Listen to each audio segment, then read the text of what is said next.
And celebrities are paying tribute to R&B star D'Angelo following his death at the age of 51. Get BIN News Now on demand 24/7 on the iHeartRadio app.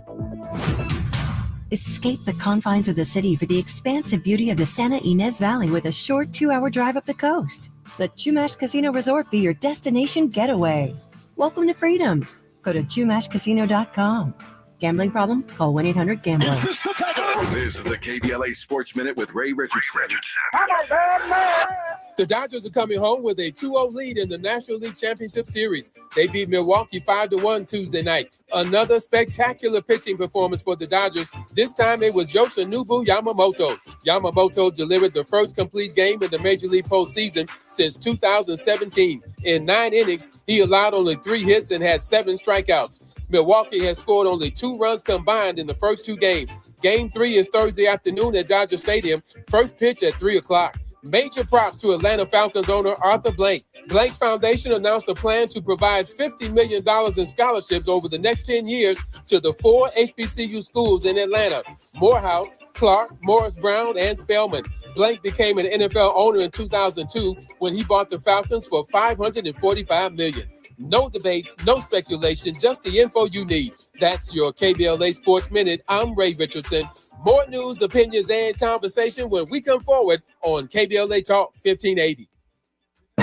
Tavis Smiley with a final word here about the upcoming Left Coast Forum on Saturday, October 25th at LA Trade Tech. As you know by now, our major keynoters include Professor Richard Wolff and Dr. Cornel West. LA Mayor Karen Bass will be there as well. But listen to some of these plenaries: fighting for Black students and educational equity, resilience under Trumpism, how to stay sane under fascism, the battle for democracy, what's at stake in 2026, healthcare under attack, fighting Trump's cuts, and building patient power from seed to system, building a local food economy in South LA, theater as a force for change, voices from Palestine. The Constitution is not self-reinforcing. Racism on the left, building communities of care, federal changes and their impact on healthcare in LA County, Committee for the First Amendment, and more. The Left Coast Forum is brought to you by the LA Progressive, the Empowerment Congress, Community Coalition, Partnership for Growth LA, Southwest Voter Registration Education Project, LA Care Health Plan, United Teachers Los Angeles, Black Progressive Action Coalition, St. John's Community Health, the National Lawyers Guild, the Weingart Foundation, and more. Space is limited, so if I were you, I'd register right now at KBLA1580.com. That's KBLA1580.com. Your voice matters. Your presence matters. We'll see you there.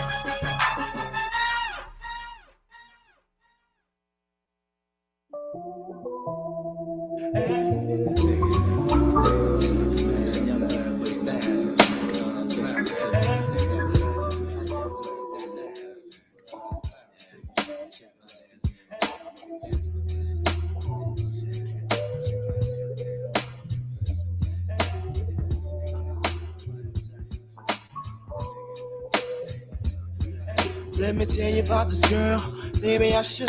I met her in Philly, and her name was Brian. See, we be making love constantly. That's why my eyes are a shade blood burgundy. The way that we kiss isn't like any other way that I be kissing when I'm kissing. What I miss, won't you listen? Brown sugar, babe. I guess high up your love, I don't know how to be. Brown sugar. I want some of your brown sugar. I want some of your brown sugar. I want some of your brown sugar.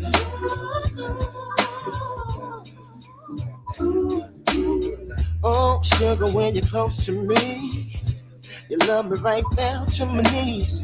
And whenever you let me hit it, sweet like honey when it comes to me. Skin is caramel with the cocoa eyes. Even got a big sister by the name of Chocolate Top. Brown sugar, babe. I guess high off of love, don't know how to behave. So we started today's program where we should have, with our tribute to D'Angelo. That conversation was even more amazing than I recalled. I knew it was a great dialogue, but even so much better to hear all these years later. And thankfully, because of his music, his legacy will live on. Long live the music of D'Angelo. So because we jumped straight into our D'Angelo tribute, I didn't get a chance to give you the rundown for today's show. Let me do that right now. In this hour, two conversations. Up first, Shark Tank winner, CEO of Roq Nation and host of the radio program Entrepreneuring with Raquel Graham. Raquel Graham is in the studio to talk about how tariffs are affecting small businesses and why every small business must get on board with AI. We left our last conversation on that note. We'll pick up on that thought today. Why, as a small business owner, you cannot ignore this notion of AI and how it, in many ways, can impact and affect your business positively. So we'll talk to Raquel Graham here in just a second. On the B side of our two, John Witt, professor of law and history at Yale, takes us inside his new text. It's called The Radical Fund: How a Band of Visionaries and $1 Million Upended America. The text tells the inspiring and captivating secret history of an epic experiment to remake American democracy. Before the dark money of the Koch brothers, before the billions of the Ford Foundation, there was something called the Garland Fund. We'll talk about that with the author of the book, The Radical Fund, John Witt, on the backside of this hour. In our third hour, We come today to affirm the positive among us.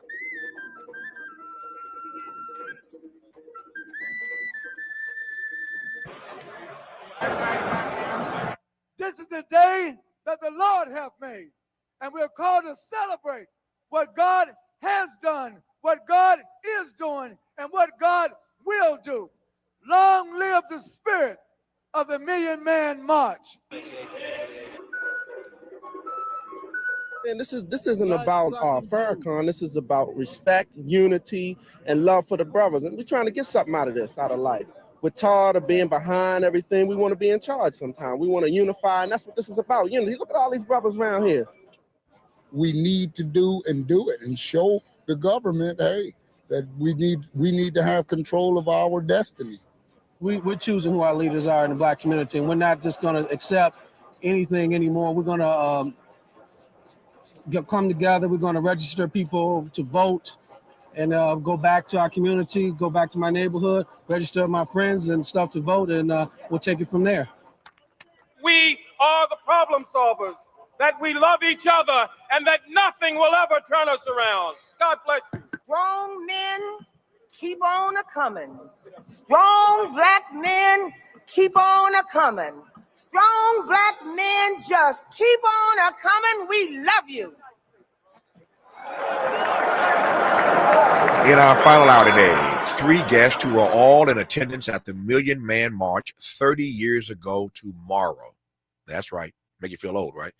30 years ago tomorrow, the Million Man March. So we're going to be joined by three great guests, say that fast 3 times, with their reflections on that historic day. Once again, 30 years ago tomorrow. Those guests include Dr. Benjamin Tavis, National Director for the March, Dr. E. Faye Williams, March Host Committee Co-Chair, and Faraji Muhammad, a producer on this radio program, in fact, who was but a kid, just a teenager, when he attended the march 3 decades ago. Should be a great hour. And I found out today, looking back on the Million Man March 3 decades ago. But we commenced this hour 2, as I promised, with Raquel Graham, who joins us now live in studio. Raquel, how are you today? I am good. Thank you for having me. But before we get started, It's Roq Innovation, not Roq Nation. Don't have Jay-Z calling me. Did I say Roq Nation? Yes. Wow. I hope to be that big one day. Yeah. I got D'Angelo and music on the brain. And so if I said Roq Nation, I apologize. No problem.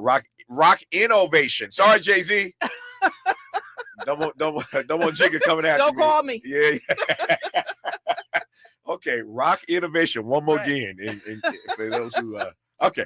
Anyway, Raquel is back today, and we're invited her back because she was last here. We were talking about small business, and that's what she does. Her program's called Entrepreneuring with Raquel Graham, and she focuses on small business. So when we come forward to really commence this conversation, we'll talk about AI and how every small business would do themselves a great favor if they got out of this fear and trepidation that so many have about AI and realize the ways in which it can help advance their business. So we'll start our conversation there when we come forward on Tavis Smiley. Generous listening, charitable listening, It's why everybody wants to talk to Tavis. The conversation continues when we come forward. Donald Trump has all but declared war on California, sending in the National Guard, blocking disaster relief, and cutting funds to our colleges.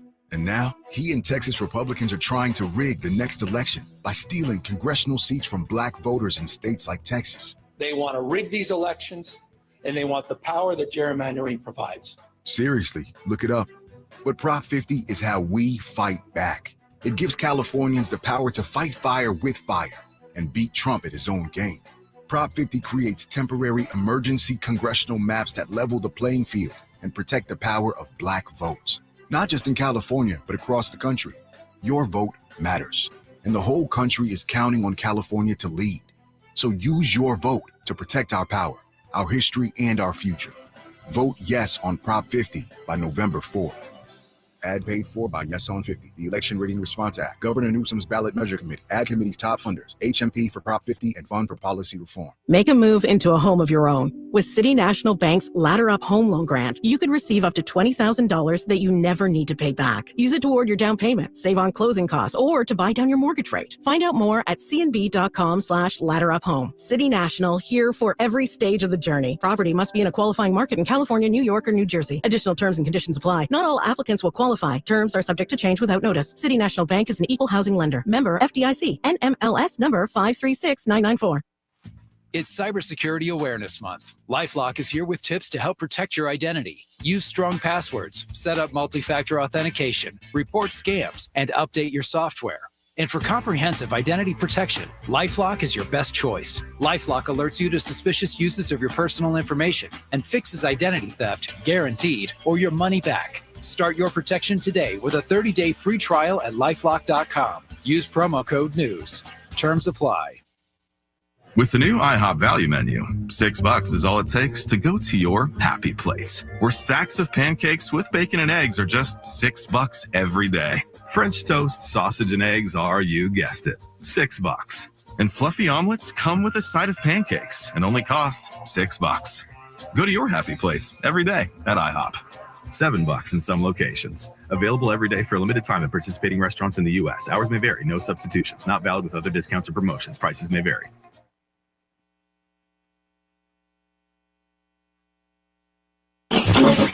Freedom is an endless meeting. So let's get back to it with Tavis Smiley. Tavis Smiley and Raquel Graham, who's host of the radio program Entrepreneuring with Raquel Graham. When I last saw you, we had to wrap that conversation, and you were just teeing up a dialogue about the importance of AI and small businesses embracing it. Take it away. I am a huge fan of AI, and I know it's very controversial, but when it comes to small businesses in particular, I think people are focused and fearful of the idea that it's going to eliminate jobs. Mm-hmm. And yes, that is true.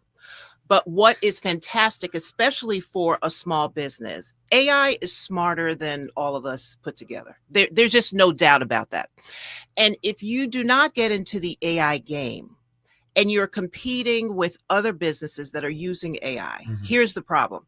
The speed of AI is unmatched. Yeah. And here's what I mean by that.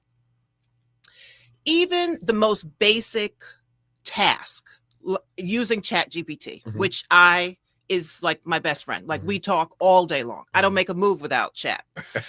Any kind of communication, any email, you can do something so simple as, and I want folks to know that AI, you are talking. Like, you can type if you want mm-hmm. to. You are pressing the mic button and you are saying, chat, I want to write an email, and you give it all the context, right? I want to write an email to a customer who hasn't paid me in 6 months. We have a good relationship. You can just fill it in. Mm-hmm. I want it to have a formal tone, a friendly tone, make it a little witty, all of these things that would have taken you a while to do. Mm-hmm. You will get that in I don't know, 10 seconds. Mm-hmm. And that lift is off of you. So if you just on the most basic level of communication and correspondence, that lift is off of you, right? So now you have more bandwidth, mm-hmm. less stress, and those tasks are I'm talking like this is 101 chat, right? Or 101 AI.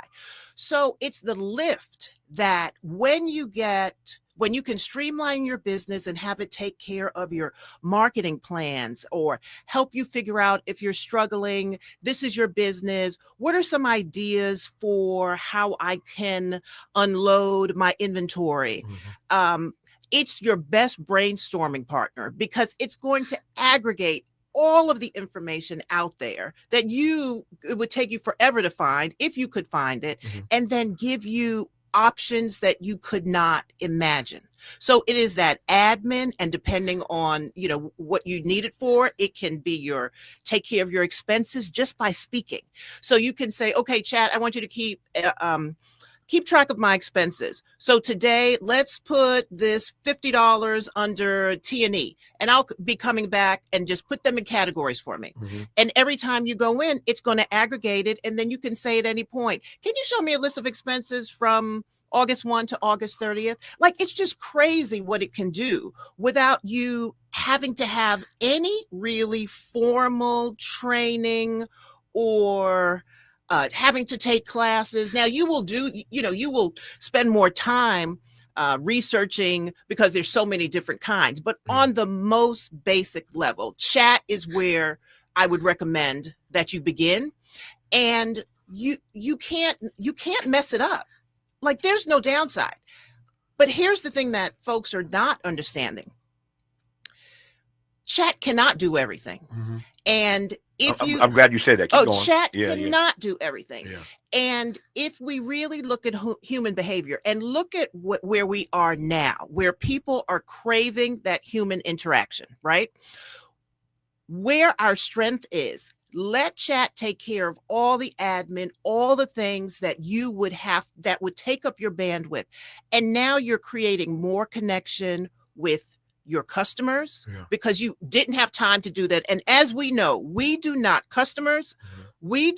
like having to deal with recordings and things that are automated. You can now, it's really interesting. The great things are coming back, like human connection. Like we learned during COVID, like everyone was happy to work at home. And now people are trying to find anything to get out of the house, right? So it also will allow you for more creativity. It's about freeing up all of the busy work and really being able to dive into how do you grow your business? How do you look forward into all of these changes? You can ask chat, this is my business. What is the AI threat? How should I be pivoting to make my business, so that I can sustain during these AI years? It will give you all of those answers without you even understanding all of AI. So if you don't, it is just so easy. And the fact that it's not like you need coding. It's not like you need some special, back in the day with Word and PowerPoint, where you needed to understand, where the drop downs were and how to make it do that, and Excel and form. This is just talking. You can have it do math. What percentage of this and this? How much do I need to make in order to get to this threshold? How much do I need to make per day? I mean, there's almost nothing when it comes to that kind of thinking that it can't do. So why would you not? Because entrepreneurs we have 60 jobs, right? Why would you not unload that? Let me answer that question for you. Before I do that, Miles, forgive me, the national listing audience is about to hear me do some in-house business. Miles, in my office, there's a box on the floor behind my desk. Will you bring it to me, please? Bring me that box on the floor behind my desk. Thank you, sir. Sorry, y'all. I'm doing some housekeeping here while I'm doing a live radio program. So let me answer the question, why not? Let me tell you a funny story. First of all, as you well know, I don't need to tell you this, and we got a bright audience, they know this as well. For far too long, and racism plays a part of this, don't get it twisted. I'm not naive. But for far too long, when it comes to technology, we black folk have been consumers and not producers. That's an age-old conversation. We're getting better in that regard, but the gap between where we sit as consumers versus producers, that gap is it's a gulf. It's still far too wide, no question about it.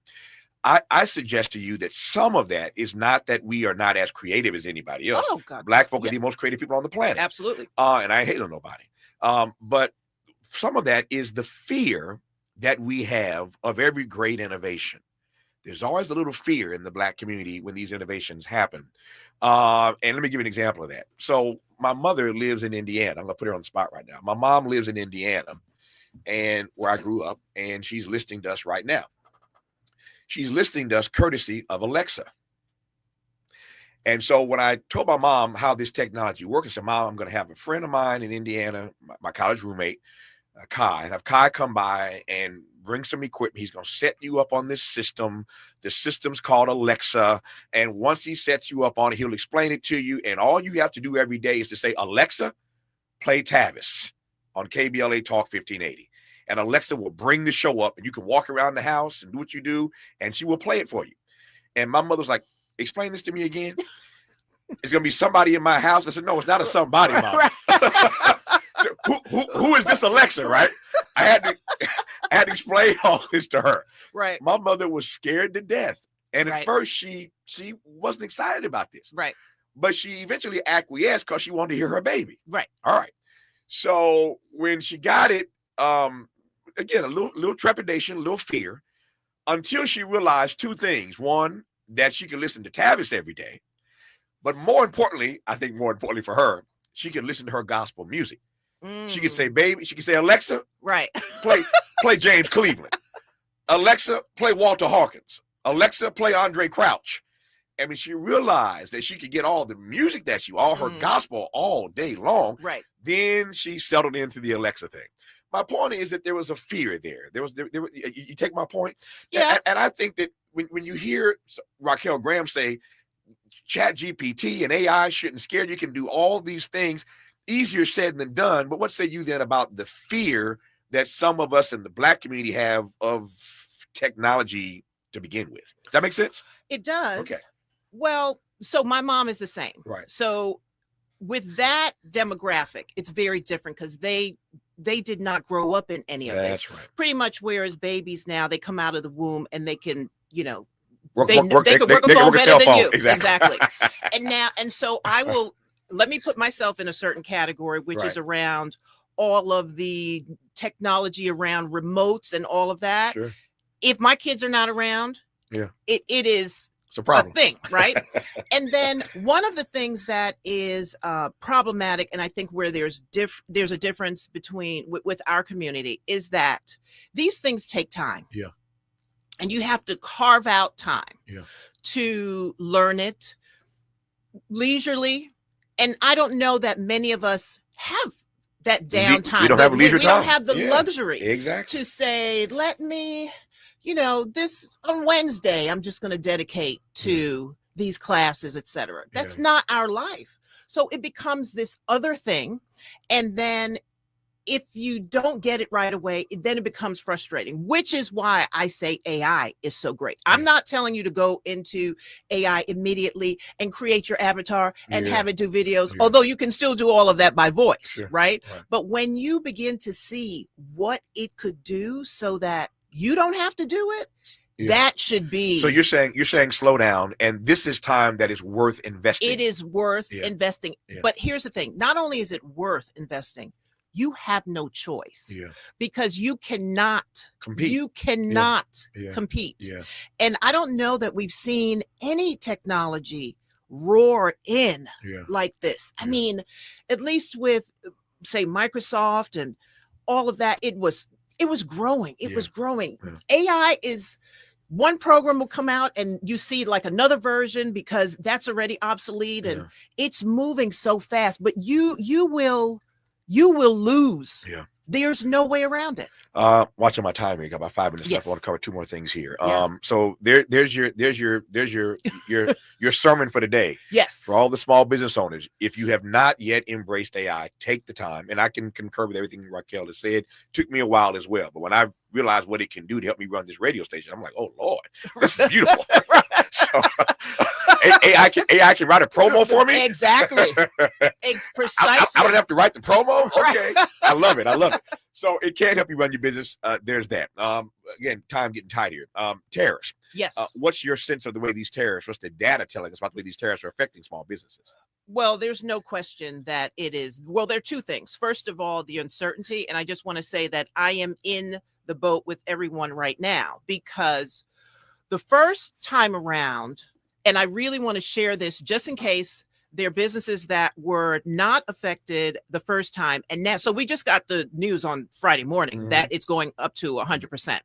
And I think it's going to shift again. I just don't know when, right? But let's just say it holds for November 1st. If your shipment is on the water, if you cannot have your suppliers guarantee that you are going to clear customs by October 31st, tell them don't ship. Tell them you will not pay. So this is what happened the first time around. Right. There were businesses, but no one really knew. I mean, it was so new to everyone. Those that got caught on the water ended up with the 145% tariff. A lot of small business could not afford it. They folded. I know many that did. What ended up happening is the inventory went back to China because they took it because they couldn't get payment. They took it. And now there are quite a few Chinese companies that will be running the American companies because they have all of the inventory, and the consumer does not know that it's not even run by the same people. So it's expensive for us. And it's just unfortunate because there's no, you can't predict anything. The uncertainty is. So your advice is what? Your advice once again is what? Well, right now, get on the phone with wherever those shipments are coming from. Right. If they're on the water or if they're about to get on the water, you can tell them to hold. Do not ship. Got it. Because this is going to end at some point. Do not ship. All right. So there's your tariff advice for small business owners. So I'll put this box in front of you. Open this box right quick. I just want you to, for those who are watching, I'm bragging about this because I so love and what I didn't you created. know this was coming. By the way, that's right. Yes, they know that. I told Miles to go get the box. Oh, okay. They know. I mean, just put out a couple of your products. I just want you to see, for those who are watching, why I dig Raquel so much and all her inventions. So there you go. Talk. You got 90 seconds to sell your stuff. Oh, go for it. Go for it. I like this version. Oh, the beanie. Yeah. Yep. Okay. So just explain. So Roq Innovation is a product development company, right, and I create products that are inspired by my life. And luckily for me, I have the problems that I solve happen to be problems that a lot of people seem to have. So when I lived in Chicago, I'm a runner, and there were no products other than headlamps that could give you light, and so you could see where you were going. And so I created headlights, which is a hat with a removable and rechargeable LED light that you can charge in your computer, and you get up to 8 hours of light. And so you look good, your head is warm, you can see where you're going, and people can see you. And you have them in baseball caps, and beanies, and headbands, and baseball caps. I love it. And reflective. It doesn't look reflective until the light hits it. I love it. Yeah. All right. So we've made, this is what I won Shark Tank with. Yes. And we've been on Oprah's Favorite Things for 4 years in a row. I just wanted to brag about that. Don't let her brag about it. Because when I actually got Raquel, her nickname is Roq. Raquel sent this box to me as a gift. Opened that box and said, I love this. And so I've worn it a couple times already. And people are like, where you get that at? So I think I've sold a few for you already. Oh, thank you. Yeah. The show is called Entrepreneuring with Raquel Graham. And she's on this program with some regularity, offering advice to small business owners. Hope you appreciate it. Raquel, I appreciate you. Thank you so much. More of Tavis Smiley when we come forward. Why does Tavis say when we come forward? Because he's not going back. And you don't have to go back either. Forward ever. Backward never. More of Tavis Smiley when we come forward.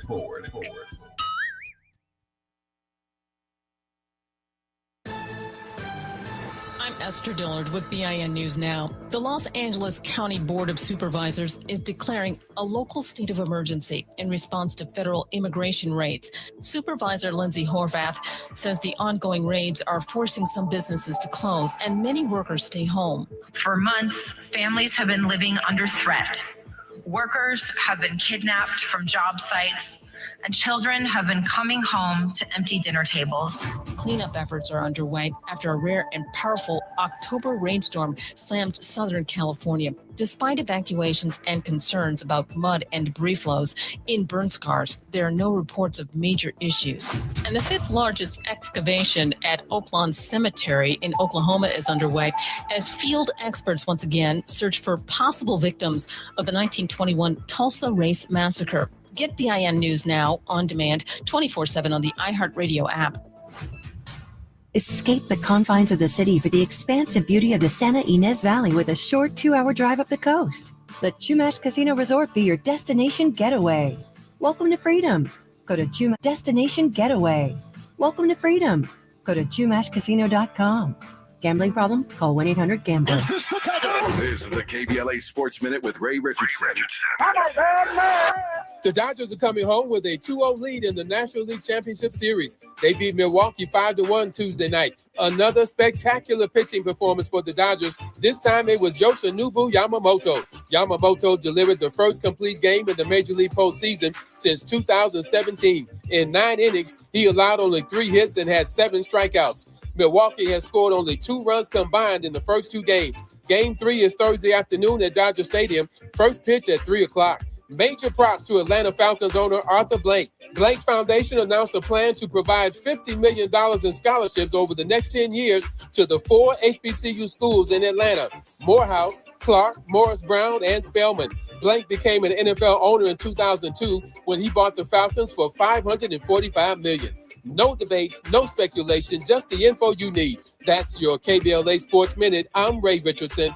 More news, opinions, and conversation when we come forward on KBLA Talk 1580. We've got a lot to talk about. Hi, I'm Zoe Williams, a.k.a. the Voice of Reason, encouraging you to join me weekdays from 7 to 9 p.m. for the world's most intriguing relationship radio roundtable. Every night, I facilitate and encourage our loyal listeners to participate in the most engaging relationship discussions you'll hear anywhere. So make it a point to rendezvous with me, Zoe Williams, the Voice of Reason, Monday through Friday, 7 to 9 p.m. Pacific Standard Time. Trust me, your relationships will never be the same. The VOR is on fire tonight. Unapologetically progressive. KBLA Talk 1580. We've got your black.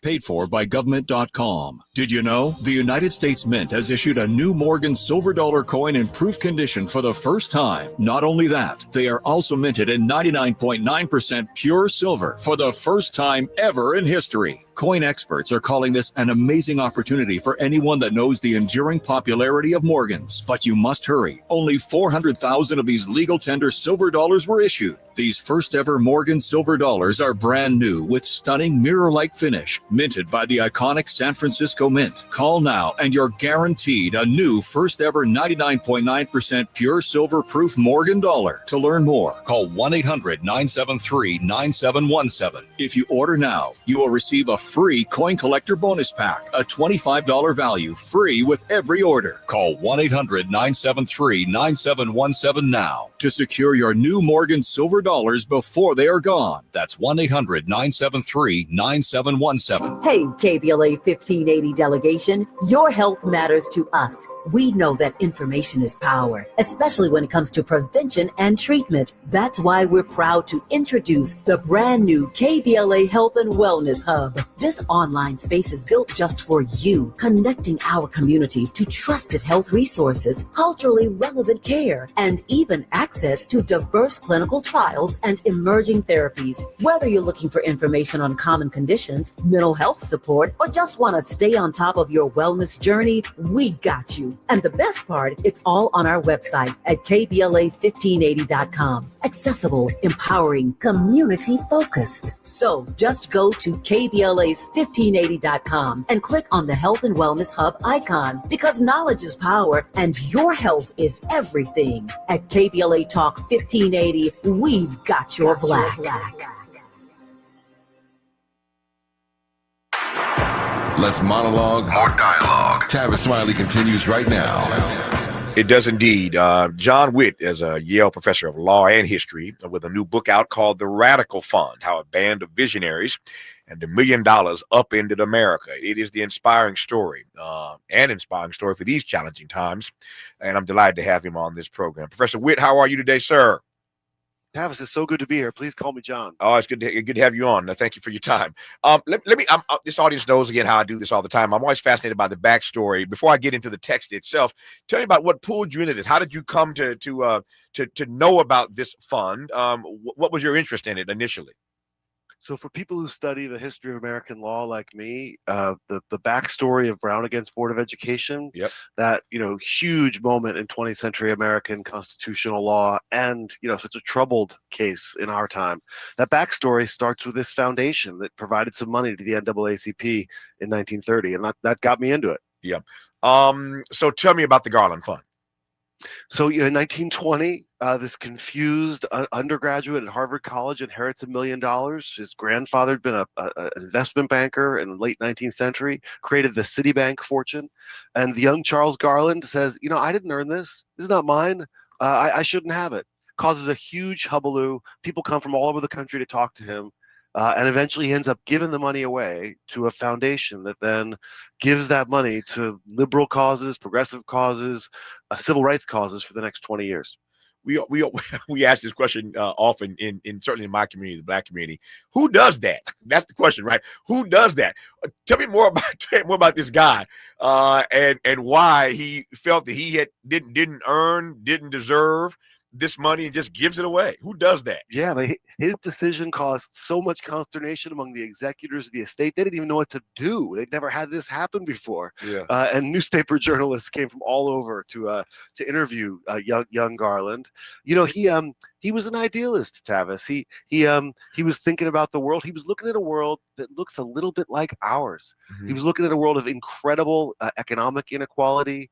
He was looking at a world of racial violence. I mean, that's the world with race riots in the fall of 1919. I mean, right in the middle of all this is the Tulsa, Oklahoma massacre of 1921. Oh, yeah. And he looks out at these things and he says, I don't want any part of it. And so he's an unusual person for sure. Yep. So tell me more about the beginnings of the fund. How does this Garland Fund get established? Yeah, so a guy named Roger Baldwin has just created the ACLU, and Baldwin knows Garland through family connections. And the first person Baldwin chooses to be another member of the board of directors is James Weldon Johnson, who's just become the first Black director. First Black director of the NAACP. And through the 20s, Baldwin and Johnson helped to organize this foundation that gives money both to labor unions and to civil rights organizations like the NAACP. Yep. How did that become? I mean, let me back up. What your book really does is it lays out this epic experiment, as you describe it, that really goes about remaking American democracy as we know it. We'll get to that part of the story in just a second. But how does how do they decide to run in this lane? What I'm asking is, for all the things that they could have used this money for, they chose to use it, as you again argued the book, to help remake American democracy. Why does that become their end and aim? I'm glad it did, but how and why does that become their end and aim? Well, they are divided. They have two different views about how to change the world for the better. And one group of them says that the problem is class. The problem is economic inequality, and that's the problem to be solved. And then another group says, no, the problem is racial inequality and racial subordination and white supremacy. And essentially what they do is they have a decade-long conversation between those 2 points of view, and they end up producing a kind of amazing synthesis. All of this from exile. They don't have any political power. They're on the outs in the 1920s. Right. Yep. Tell me more about that debate. I'm fascinated by that decade-long debate that raged on. Yeah, so some of them are saying, look, the problem is capitalism. The problem is the exploitation of the working class, and Black Americans are part of the working class. And in order to improve their condition, the move is to improve all workers' lot. Then others, like Johnson, come along and say, no, Black Americans are subject to special harms, special forms of exploitation and subordination. And in order to lift the working class, we've got to attend to Black America. Yeah. How would you situate this particular story in terms of the charitable giving, I'm using the word charitable in air quotes here, the charitable giving that we now see, pretty robustly on the part of foundations all across this country. Yes, this is the beginning of the modern foundation world. And this outfit, the Garland Fund, as it was known, is probably the first liberal left foundation of the modern income tax era. And they, a thing that I love about them is they define themselves against the Rockefellers and the Carnegies, who are the Soroses and the Bezoses and the Gateses of the 1920s. Right. And they don't want much to do with this money, but they've got it. And so they decide they're going to give it away as best they can. Yeah. So they jump out and they start funding the kind of work that you referenced a moment ago. Tell me a bit more about the kinds of work specifically that they funded. Let's talk about A. Philip Randolph. I mean, the number of characters who come into this story is just astonishing to me. That's really what propelled me through 13 years in the archives. And A. Philip Randolph's a young man in Harlem, a soapbox socialist, talking, trying to mobilize people in Harlem in the early 1920s. And the young A. Philip Randolph is supported by this foundation when he goes to create the Brotherhood of Sleeping Car Porters, one of the first most important black unions of the modern era. And that union is stood up by this foundation. Wow. Beyond this particular foundation and the NAACP, because clearly all their funding wasn't for black causes. Give me a better picture of the expanse of the stuff they supported. So, the institution that got the most money from the Garland Fund was a little labor college. We don't think of those anymore, but there were a whole bunch of labor colleges, little colleges for workers in the 1920s. The Brookwood Labor College was up in the Hudson Valley in New York State, in a town called Katona. And what they did at the Brookwood Labor College was they trained labor organizers to organize cross-race industrial unions. That was the project of the Brookwood Labor College, run by this amazing guy named A.J. Musti, who ends up being an inspiration for Bayard Rustin, for the Highlander Folk School in Tennessee, and for Martin Luther King Jr. Yep. This book's subtitle, How a Band of Visionaries and $1 Million Upended America. That word upended jumped out at me. And you obviously, as a professor, you choose your words very carefully. When you say it upended America, by that you mean what? I mean that it made possible a different future. When we talk about big change in mass modern societies, right? The United States today has more than 300 million people. In the 1920s, it had more than 100 million people. If you're going to upend a society this big, they're going to be big forces. So those forces are like the Great Depression, the stock market crash, World War II. But the kinds of effects those big forces have, well, they're actually indeterminate. There could be a lot of different ways those things can go. We know that because of Weimar Germany. In Germany, in interwar Germany, economic crisis produces fascism. In interwar United States, the Great Depression produces the New Deal, eventually produces the civil rights synthesis, transforms the Democratic Party. This group helps to chart the tracks of history towards those outcomes, rather than towards worse outcomes. That's what I mean by upended. Yep. When we come forward in our conversation with John Witt, Professor John Witt, I want to ask him what kind of heat this put on these other foundations that were already in existence or getting started. Put another way, what kind of frame did the Garland Fund create that they had to wrestle with? I mean, you got a fund that's out of nowhere supporting black causes like the NAACP and A. Philip Randolph, etc. I would like to believe there is that put some heat on some other people for the ways in which they were going to show up when it comes to their philanthropy. We'll talk about that part of the conversation when we come forward with John Witt on Tavis Smiley. Hope, agency, dignity. This is Tavis Smiley. Can you dig it?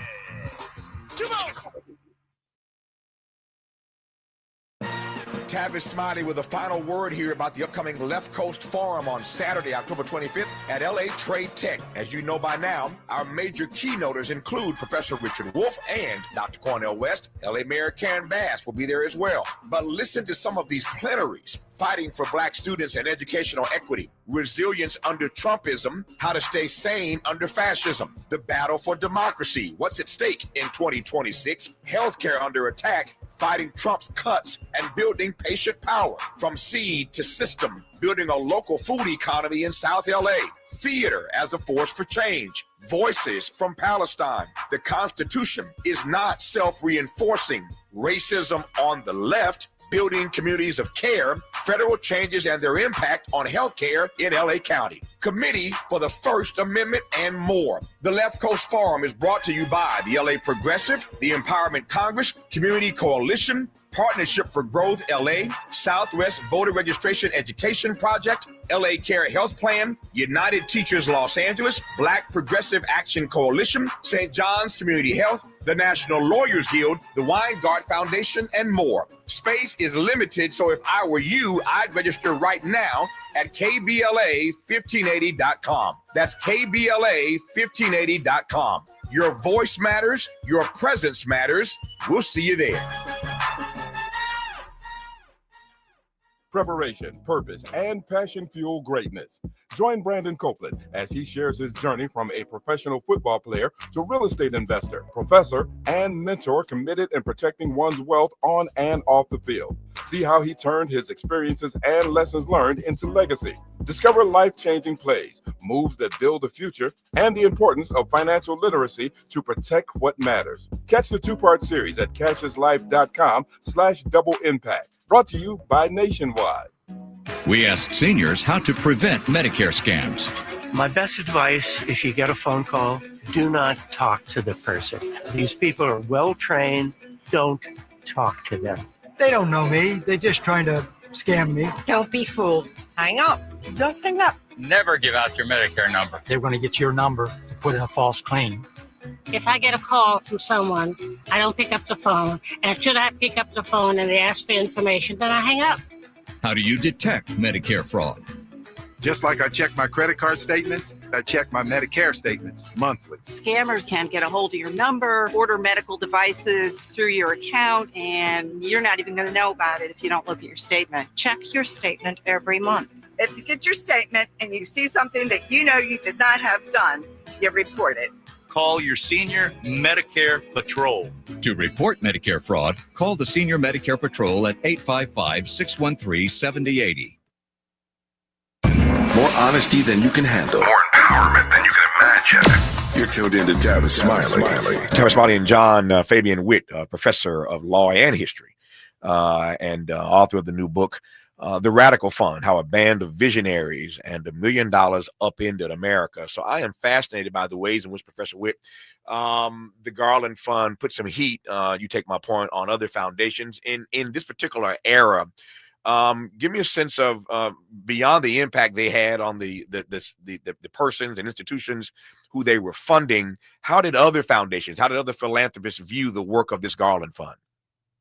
At first, with huge suspicion, and for good reason. I mean, the Garland Fund is self-consciously the anti-Rockefeller. They designed themselves to be opposed to the efforts of the Rockefeller Foundation, and people like W.E.B. Du Bois have famously adverse relationships, hostility with the big existing philanthropies of the era. And Du Bois goes to the Garland Fund to support some of his most important 1920s efforts. But then you're right, as time goes by, big foundations start to see some successes and start to get on board the project of financing things like the NAACP's anti-Jim Crow litigation campaign. You tease me.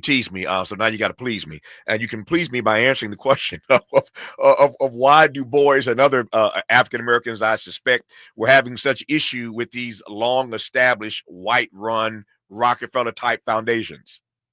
Well, I mean, the story of white philanthropy going back into the late 19th century and Black education, especially in the American South, there's an amazing and deep literature about this and the way in which white philanthropic institutions support forms of education for Black kids and young Black people in the American South that are designed to keep them in menial jobs. Industrial education that keeps the what Du Bois called the talented tenth from emerging from a decent education. Yeah, I wonder in this present moment whether or not there are lessons, plural, that the rich can learn from the example of this young man who gave this money away, young Garland, who gave this money away. Are the lessons that they can learn about investing in radical social justice ideas? Yeah, I'd like to think so. I mean, I think we're a little bit a victim of our own prosperity. I mean, we're such a richer country, the United States is today, than it was 100 years ago. And one of the results of that is that there are now many foundations. The Garland Fund didn't have that much money in the scheme of things. What it had was the capacity to convene a conversation among Black Americans, labor unions, free speech and civil liberties people who all had to come to the same table and work out a strategy, synthesize a strategy, create a strategy together. And that was really the magic of this organization. Yep. I believe in philanthropy. I have a foundation of my own. I believe in charity. And yet I think, Professor Witt, you and I both would agree that charity is not justice. Philanthropy is not justice. It can aid and abet justice, but charity in and of itself is not justice. I want to talk about that part and how this Garland Fund made that distinction. Obviously, they're a charity, they're a foundation, they're giving money away, but to what end? How do you use that money to advance notions of justice, given that charity and justice just ain't the same thing? That's the note on which we'll close when we come forward with John Witt on Tavis Smiley. What's your quarrel with the world? You're listening to Tavis Smiley. Tavis Smiley with a final word here about the upcoming Left Coast Forum on Saturday, October 25th at LA Trade Tech. As you know by now, our major keynoters include Professor Richard Wolff and Dr. Cornel West. LA Mayor Karen Bass will be there as well. But listen to some of these plenaries: fighting for Black students and educational equity, resilience under Trumpism, how to stay sane under fascism, the battle for democracy, what's at stake in 2026, healthcare under attack, fighting Trump's cuts, and building patient power from seed to system, building a local food economy in South LA, theater as a force for change, voices from Palestine. The Constitution is not self-reinforcing. Racism on the left, building communities of care, federal changes and their impact on healthcare in LA County, Committee for the First Amendment, and more. The Left Coast Forum is brought to you by the LA Progressive, the Empowerment Congress, Community Coalition, Partnership for Growth LA, Southwest Voter Registration Education Project, LA Care Health Plan, United Teachers Los Angeles, Black Progressive Action Coalition, St. John's Community Health, the National Lawyers Guild, the Weingart Foundation, and more. Space is limited, so if I were you, I'd register right now at KBLA1580.com. That's KBLA1580.com. Your voice matters. Your presence matters. We'll see you there. Hey there, Los Angeles.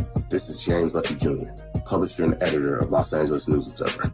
Are you hungry for news that matters to you in the African-American communities of Los Angeles? Well, buckle up, because we got the scoop you've been craving. Stay in the know and never miss a beat with our free weekly publications conveniently available near you. Or hop on the digital wave and become an exclusive subscriber at OGNSC.com. Don't forget to join the party on Instagram and Twitter at OGNSCINC for behind-the-scenes access and sizzling updates. No more FOMO. Let's stay informed, connected, and empowered together. If you're like me, 60 and retired, making ends meet, especially here at the supermarket and drugstore, is tough. I'm so blessed to have found benefitscheckup.org. It's a free and confidential website from the National Council on Aging that connected me to $1,200 a year in programs that help pay for food, medicine, utilities, and more. Maybe it can help you. benefitscheckup.org.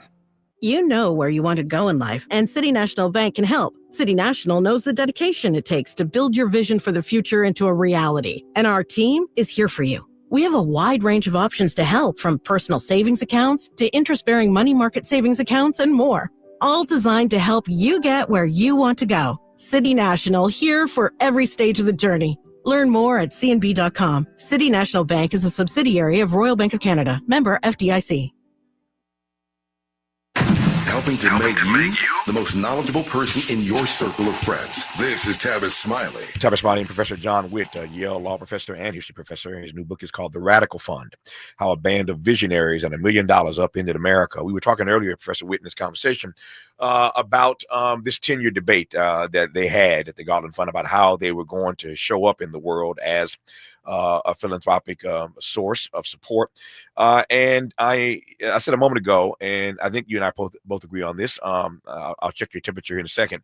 That charity is not justice, and it can be used. Philanthropy can be used to those ends and aims, of course, but they're not exactly the same thing. Say a word, if you will, about the way that they went about making decisions about supporting the kinds of organizations and institutions that could advance notions of justice, particularly in an era like this in American history.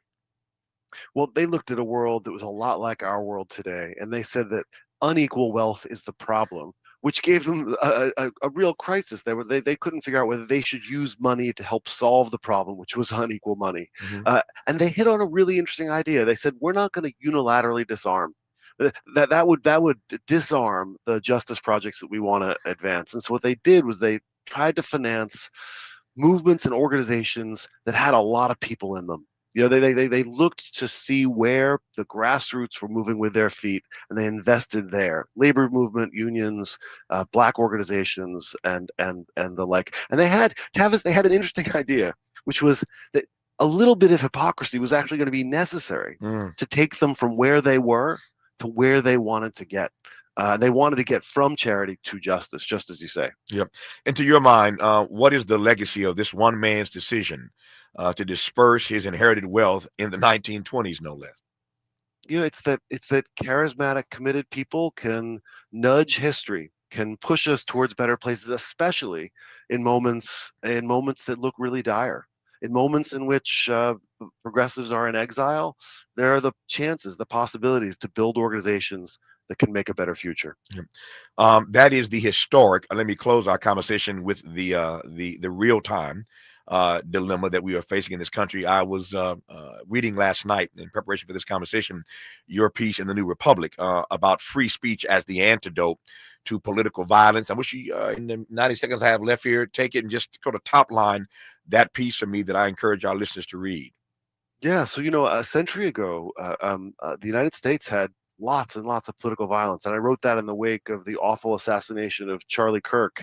We're at the precipice of a really dangerous place in the United States, and one of the things that free speech did was it gave people an outlet, a way to talk about the things they cared about, and it developed a new nonviolent approach to reform and revolutionary politics. And so I think the kinds of things that Rosa Parks, Martin Luther King, that moment comes out of this free speech revolution of the early part of the 20th century. Yeah. Donald Trump yesterday came back from the Middle East and gave Charlie Kirk the Presidential Medal of Freedom. His wife, Erica, accepted on his behalf, of course. He received it posthumously.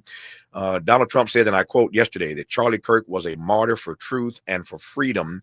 From Socrates and St. Peter, from Abraham Lincoln to Martin Luther King Jr., those who changed history the most, and he really did, have always risked their lives for causes they were put on earth to defend, close quote. And with all due respect to Erica and to Charlie Kirk, posthumously, when I heard Donald Trump put Charlie Kirk and MLK in the same sentence, I about threw up in my mouth. I'll leave it there. Professor John Fabian Witt is author of the book, The Radical Fund, How a Band of Visionaries and $1 Million Upended America. Professor Witt, thanks for your work and witness over those 13 years. Good to have you on this program, sir. Tavis, thanks for the chance to talk. Thanks for the opportunity to talk to you. More of Tavis Smiley, including our final hour today. The full hour is a conversation about the Million Man March, that historic day 30 years ago tomorrow. You're listening, and I'm glad about it, to Tavis Smiley. KBLA 1580 Santa Monica. I'm Esther Dillard with BIN News Now. The Los Angeles County Board of Supervisors is declaring a local state of emergency in response to federal immigration raids. Supervisor Lindsay Horvath says the ongoing raids are forcing some businesses to close and many workers stay home. For months, families have been living under threat. Workers have been kidnapped from job sites. and children have been coming home to empty dinner tables. Cleanup efforts are underway after a rare and powerful October rainstorm slammed Southern California. Despite evacuations and concerns about mud and debris flows in burn scars, there are no reports of major issues. And the fifth largest excavation at Oaklawn Cemetery in Oklahoma is underway as field experts once again search for possible victims of the 1921 Tulsa Race Massacre. Get BIN News now on demand 24/7 on the